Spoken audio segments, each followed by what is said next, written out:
Good morning. Please be seated.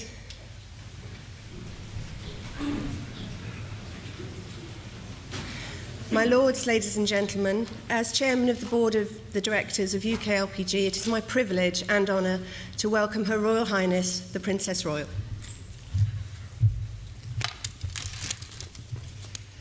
Thank you, Chair. Well, good morning, ladies and gentlemen, and for most of you, probably welcoming you to London would be unnecessary, but on this occasion, for this 26th World LP Gas Forum, probably not a bad place to start, but it's also the 2013 AEGPL Congress and incorporating the 2013 UKLPG Conference. Does that cover everybody? And I'm not going to use any of that terminology again, because I don't think my tongue will cope with it.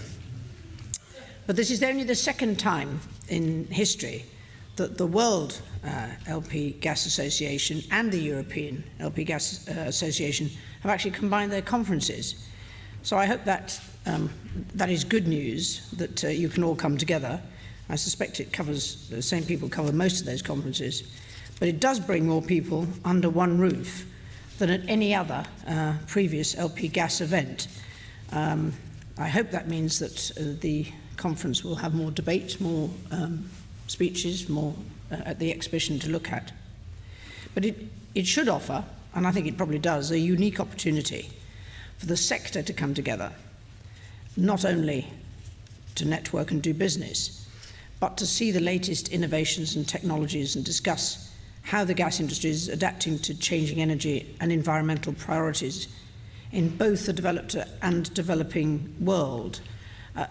Presumably that's a bit of a challenge, because the rest of the time you're arch competitors. So coming together to see the innovations and technologies is an interesting moment. And the theme of this year's event, LP Gas Making a World of Difference, is an appropriate one when one considers the contribution that LP gas makes to people's lives the world over. And I've had the opportunity of seeing in the past just what that might be. 4 million people, mostly women and children, die prematurely every year in developing countries through air pollution, caused predominantly from cooking with traditional fuels. And I won't divert into stories about the difference made by putting in stovepipes into tents in Ladakh. That would probably take too long. But LP gas is used as a clean and modern cooking fuel and is saving lives. It does make a real difference to change that.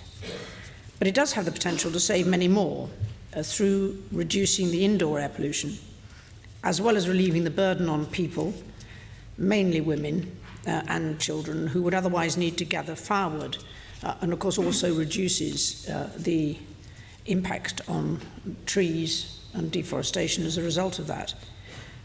Indeed, Dr. Kande Imkalo's Special Representative to the UN Secretary General will be addressing you shortly on this important subject.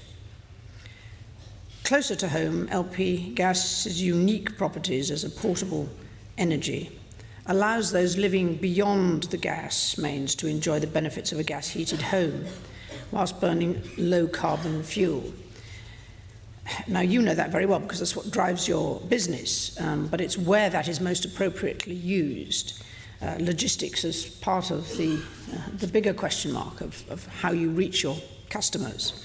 Having a very good fuel still demands that you have to get it to your customers, and I suspect that still has its limitations. It is becoming, and at the moment is, the most popular alternative transport fuel.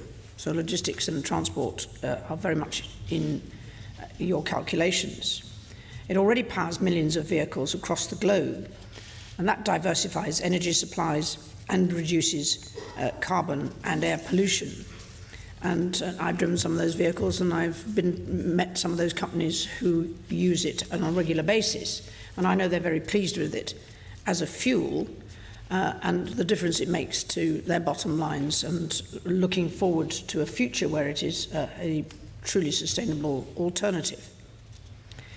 And it's possible, due to the contribution of certainly of your industry, but also associations like yours who come together to discuss markets and how you can increase that market and the way in which you need to do so. Billions of people, I think, already benefit greatly from your product. But it is only at events like this that you can learn from each other about how to use it more effectively and safely and expand its reach. As I said, it's a very competitive business. There are not too many of you in it, and most of you know each other. You know that R&D and into technology is vital in order to make a difference in the future, to make you more competitive and more successful. And the sector now has very much its own identity, but that brings with it expectations from your customers and from the rest of the community. You have to counter misinformation, which also exists, because inevitably the word gas does conjure up less safety in some people's minds. And it is an opportunity to focus on the benefits of LP gas and around the world in a whole range of ways that people don't often stop to think about. And it is an opportunity to counter the misinformation, to concentrate and underline the safety of the product, because it has been used, again, probably for much longer than people realise, and its record is pretty good.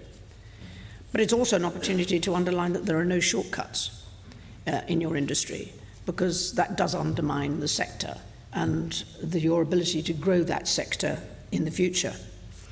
So I hope you will find, in spite of the fact that technology probably, there's a temptation for international businesses now to say, we have video conferencing, we don't need to go anywhere.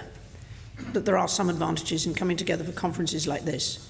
Hopefully because underneath all that competition, you're relatively good friends. But also because it does give you a real opportunity for face-to-face to create those networks which are important for the sector in the future, as a sector to sell itself in the future to those customers who you haven't reached yet.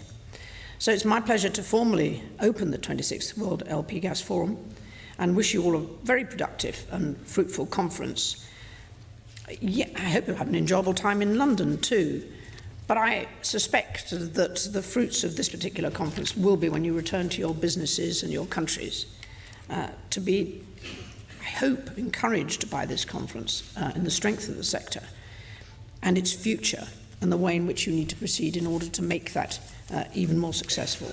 So I wish you a very good conference and an enjoyable time in London. Thank you.